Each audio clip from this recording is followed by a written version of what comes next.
Aujourd'hui, nous sommes avec la chanteuse country la plus populaire de l'heure, Guylaine Tanguay. Bonjour Guylaine! Salut à vous deux! Salut! Comment allez-vous? Ça va super bien, il fait beau encore une fois, on est super chanceux. Une journée de soleil, j'avoue que ça rend la journée plus simple et plus facile. Vous avez totalement raison. Guylaine, j'aimerais qu'on parle de votre plus récent album, Mon livre vert, qui est paru au début de l'été. Vous avez lancé par le passé un album qui s'appelait Mon livre vert. Par la suite, il y a eu Mon livre vert, la suite. Pourquoi avoir choisi de donner ce titre à nouveau à votre nouvel album? En fait, les deux premiers, c'était Le livre vert et Le livre vert, la suite. Alors ça, c'était l'idée du livre que ma mère m'a laissé quand elle a arrêté de chanter, son gros cartable vert, je suis allée fouiller là-dedans. Et là, Mon livre vert, pourquoi la différence entre le, c'était le livre de ma mère. Et Mon livre vert, c'est mon livre à moi. Alors, c'est un peu comme si je laissais, en ce moment, l'héritage de ma musique. Ce que j'ai fait dans ma jeunesse, ce que je fais en ce moment et ce qui me parle en ce moment. C'est-à-dire, oui, il y a des chansons de quand j'étais jeune sur cet album-là. Il y a deux chansons originales, une chanson de Paul Darèche qui est pour mes filles. Alors, c'est vraiment, évidemment, une grande importance dans ma vie. Une chanson qui s'appelle La dernière, qui est pour mon mari, qui est aussi une personne vraiment importante pour moi. Alors, il y a toutes sortes de choses. C'est comme, il y a avant, maintenant, et un peu ce qui s'en vient. Et après ça, bien, j'aimerais ça tourner la page des albums de reprise et aller vers un album de chansons originales. OK. Et justement, parlant des titres de l'album, il y a des chansons, comme vous le mentionnez, qui étaient sur votre premier album, bien, en fait, Le livre vert. Oui. Et donc, qui étaient sur... En fait, la dernière était sur votre album Passion Country. Oui. Parlez-moi des choix des chansons de cet album-là. Bien, justement, je voulais faire Mon livre vert, parce que Le livre vert m'a suivi depuis plusieurs années, j'en parle souvent. Alors, j'ai dit, là, il faut que je fasse un album qui va ramener toutes sortes de choses du côté de ma vie.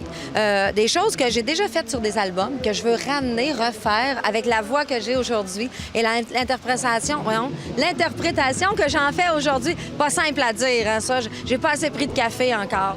Alors, pour ramener ça actuel, et c'est pour ça que je suis allée fouiller, oui, sur Passion Country, oui, je suis allée fouiller sur les filles, à mes filles, je me souviens même plus c'était quel album, mais sur d'autres albums. C'est un peu ça l'histoire de tout ça, dans le fond, pour ramener ça à aujourd'hui sur mon livre vert à moi. Alors, oui, tu as raison, des chansons là-dessus que j'ai déjà faites, c'est pas étonnant. Parce que ces chansons-là, je les fais encore sur scène aujourd'hui. Et je pense que je suis pas prête de m'en débarrasser parce que les gens aiment vraiment ça, ces bonnes vieilles chansons-là. Et quand vous disiez, si je ne m'abuse, Mon livre vert a une histoire derrière ça. Oui. Pouvez-vous nous en parler brièvement? Bien, le livre vert de ma mère, tu veux me parler? En général. En général. Bon, l'histoire de mon livre vert à moi a commencé par le livre vert de ma mère. Alors moi, depuis que je suis haute comme ça, que j'ai décidé de chanter. En fait, je dis toujours que j'ai décidé, mais au début, c'était pas une décision. Quand tu as 6 ans, 7 ans, tu décides pas grand-chose. Tu vas avec l'air du temps, avec ce qui te fait triper. Et moi, ma mère chantait avec mon oncle. Alors moi, je les ai suivis. Puis je trouvais que ça avait l'air le fun. Je les regardais faire, puis je me disais, ben voyons donc, ma mère chante une chanson triste, les gens pleurent. Elle chante une chanson joyeuse, tout le monde se lève le bout, tout le monde est heureux. La musique, c'est extraordinaire pour ça. Alors, j'ai fait, OK, moi, je pense que dans ma vie, je vais m'exprimer de cette façon-là. Alors, le livre vert, en fait, toutes les chansons de ma jeunesse, c'est ce qui m'a amené à aujourd'hui, dans le fond. C'est aussi simple que ça. C'est un peu le récit de ma vie. Quand on tourne les pages de ce gros cahier à nos-là, dans ma tête, c'est plein d'histoires, c'est plein de gens, c'est plein de couples que j'ai rencontrés qui chantaient, que quand je chantais, j'étais petite, eux autres, ils venaient me voir. Aujourd'hui, ils viennent encore me voir. Alors, cette histoire-là est riche. Le livre vert, c'est vraiment toute l'histoire de ma vie. C'est vraiment ça. Donc, c'est quelque chose qui va rassembler. Absolument. Ça rassemble mon histoire à moi, mais je me rends compte que cette histoire-là, c'est presque l'histoire du Québec en région. C'est-à-dire que cet album-là, je le trimballe là, depuis quelques semaines maintenant. Et les chansons, quand je les fais, les gens font comme « OK, c'est drôle parce qu'on dirait que c'est mon histoire musicale que tu racontes. Tu chantes les chansons de ma grand-mère, tu chantes la chanson préférée de mon père, tu chantes la chanson que ma mère me chantait. » Alors, je me rends compte que mon histoire est semblable à plein d'histoires ici au Québec. Alors, je pense que le livre vert, c'est le mien, c'est mon livre vert maintenant, mais ça pourrait être notre livre vert parce que c'est le livre de plein de monde au Québec. Et on vous connaît comme une chanteuse qui est une habituée des festivals country partout en province. Qu'est-ce que vous préférez des festivals versus les spectacles en salle?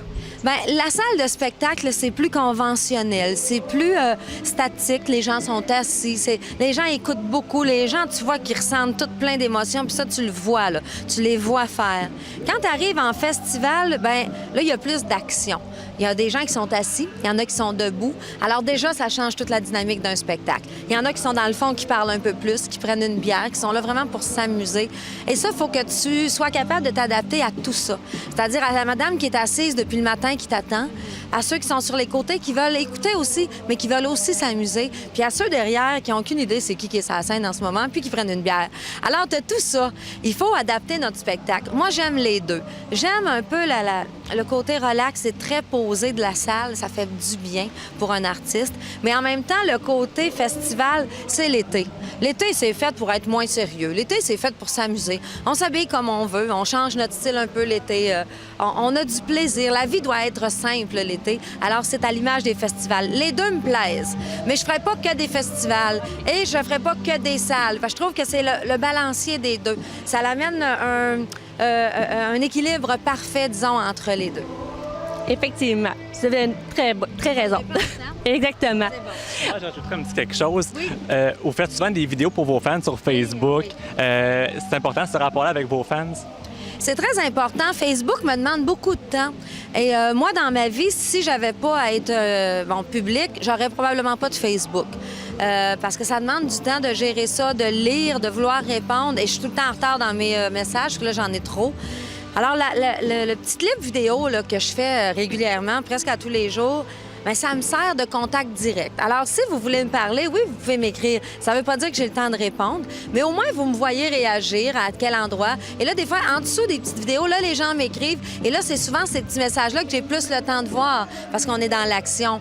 Alors, les petits clips vidéo, c'est très, très drôle. Je m'amuse à faire ça. Et en plus, je m'amuse à les faire de la façon que je suis. C'est-à-dire que si j'ai fait 8 heures de route et je suis toute froissée et je suis un peu... dégueulasse, là, je me sens pas super cute, mais je les fais quand même de cette façon-là, parce que je veux que les gens voient toutes sortes de facettes. On n'est pas toujours super arrangé à notre mieux. Pour le show, oui, mais avant, après, on a une vie, nous autres aussi, puis je t'habille en mou très, très souvent et j'adore ça. Et ça, je trouve ça le fun d'ajouter ça aussi. Ça fait un côté naturel à la chose.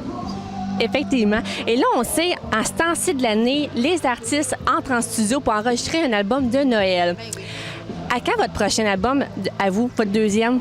Mon album de Noël sera... on s'en va, je me souviens plus, je pense que c'est en octobre que je m'en vais à Nashville l'enregistrer. Parce que là, ces temps-ci, moi, j'ai pas le temps. Septembre, on est au Casino de Montréal, alors j'ai pas le temps. Et j'ai une semaine en octobre où je pars à Nashville l'enregistrer. Oh, fait qu'un album prochainement. Oui. J'en ai pas beaucoup parlé. C'est pour ça que personne ne le sait. J'avais pas le temps d'en parler. Alors, un nouvel album de Noël va sortir en 2017. Oh! À suivre! Exclusivité. Scoop. On aime ça! Les étoiles flashées partout derrière nous autres. Guylaine? Oui. C'est temps des questions en rafale? Oui. OK? Je vais... Parfait. Êtes-vous plus sucré ou salé? Salé. Salé. Votre péché mignon? Le vin blanc. Qu'est-ce qui vous fait le plus rire? Quelqu'un qui tombe. Ça me fait tellement rire. Ben, je m'assure qu'il s'est pas fait mal. Puis après ça, ben, je ris jusqu'à en faire pipi dans mes culottes. Et le premier album que vous vous êtes acheté? L'album de Céline Dion, Ce n'était qu'un rêve. Classique. Au 33 tours. Le record, là. Ah ouais, les grosses affaires. En terminant, Guylaine, qu'est-ce que vous aimeriez dire à vos fans? Je vous laisse le micro. En fait, là, aujourd'hui, je pense en plus que c'est une journée spéciale. Je dois vous le dire. Cette semaine, particulièrement, il y a des semaines qu'on a des semaines qui sont mieux que d'autres. Il y a des semaines où, personnellement, il nous arrive des affaires dans notre vie. Puis la business continue. Le temps nous pousse toujours. Et cette semaine, particulièrement, on a eu une nouvelle assez difficile du côté plus personnel dans notre famille. Et ma cousine, qui a eu 50 ans l'année passée, a laissé son dernier souffle cette semaine après un cancer. Elle a tellement souffert. Elle a ses enfants qui étaient auprès d'elle, ses petits-enfants. Il y a un autre petit bébé qui s'en allait naître. Elle n'a pas pu le voir naître. Moi, je pouvais pas être avec ma famille. J'étais sur la route. Alors, cette semaine particulièrement, les fans ont été importants pour moi parce que vous me ramenez toujours dans un point positif. Même si mes pensées, des fois, sont un peu plus tristes, vous me ramenez toujours à « Salut, je t'ai vu, c'était extraordinaire, tu m'as fait plaisir, tu m'as chanté ma chanson ». Et ça, c'est d'une importance capitale parce que quand on devient fatigué, on est plus émotionnel, on est plus émotif, on est plus intense. Et des fois, c'est facile de tomber là, dans une tristesse ou même d'être fâché contre la vie. Et cette semaine, bien, avec tous vos messages que vous m'avez envoyés des derniers spectacles, vous m'avez vraiment fait du bien. Et vous m'avez donné le goût d'arrêter de penser un peu négativement cette semaine et de ramener ça à des belles affaires. Parce qu'au-delà de l'histoire triste, il y a toujours une belle histoire derrière ça. Et vous m'avez ramené là. Alors, merci. Vous êtes super important pour moi. Lâchez-moi surtout pas. J'ai vraiment plus besoin de vous autres que vous le pensez. C'est ce que je voulais vous dire. Merci beaucoup, Glenn Tanguay, pour cette petite... Hey, merci beaucoup. Ça fait plaisir. Hey, toi aussi, merci. Bien, ça fait plaisir. Hey, c'est rendu à mon tour d'animer. Non. Je ne vole pas votre travail. Bien, merci beaucoup, Guylaine Tanguay, pour ce merveilleux entretien. N'importe quand, je suis toujours prête pour vous autres. Et votre générosité également. Grand plaisir. Merci. Merci tout le monde. Mon livre vert, le nouvel album de Guylaine Tanguay, en vente partout.